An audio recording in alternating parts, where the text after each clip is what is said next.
His Holiness Dalai Lama, who has said and confirmed that the tradition of having a Dalai Lama will in fact continue ahead of his 90th birthday. He made that announcement. Now, what are the key highlights of this and why is it so important? Let's put that out for viewers, for you to really decode this in greater detail. First and foremost, he said that the institution of Dalai Lama will in fact carry on. Remember, this is a 600-year-old institution of Dalai Lama, and that will continue. There was suspense around it because in 2011, Dalai Lama had said that he may or may not want to continue with the tradition of having a spiritual fountainhead leading Tibetan Buddhism around the world. Second thing he also said was that the reincarnation institution will also continue. Now, this is very important because this is a direct message being sent out to China, who has actually countered this time and again in the past as well. The other important thing that he said was that China views the Dalai Lama as a separatist. They've actually used the word splittist against him. And now this is a very strong message that His Holiness has sent out, saying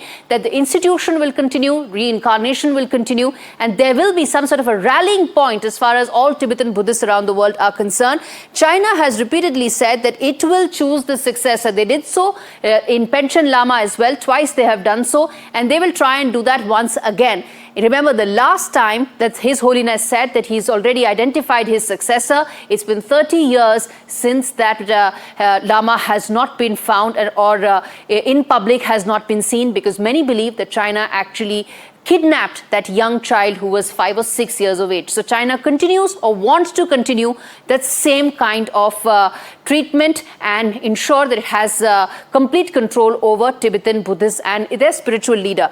Now, they say that the decision, he has said that the decision lies with the trust and has instructed the trust to carry on with the search going forward. Now, how soon will that happen and who that will be is a question that is yet to be answered. But this is a very important message being sent out to China. China, by the way, has countered this message by His Holiness to his followers around the world. And let's put that out as well. What exactly has China said? China has put out a statement saying that the successor must be approved by the Chinese Communist Party. Remember, China is being able to brutally crack down the Tibetans. They've done so for 70 years. They will continue to do so. Why is it that this is important? Because it allows them some sort of a legitimacy as far as creating and having that sovereign control over the Tibetan land. And the last thing that they said was, statement after Dalai Lama, shut out China. So that's the backdrop of this. Now, the India-China relationship has a certain overhang of how the Tibetan issue plays out and is likely to do so going forward as well.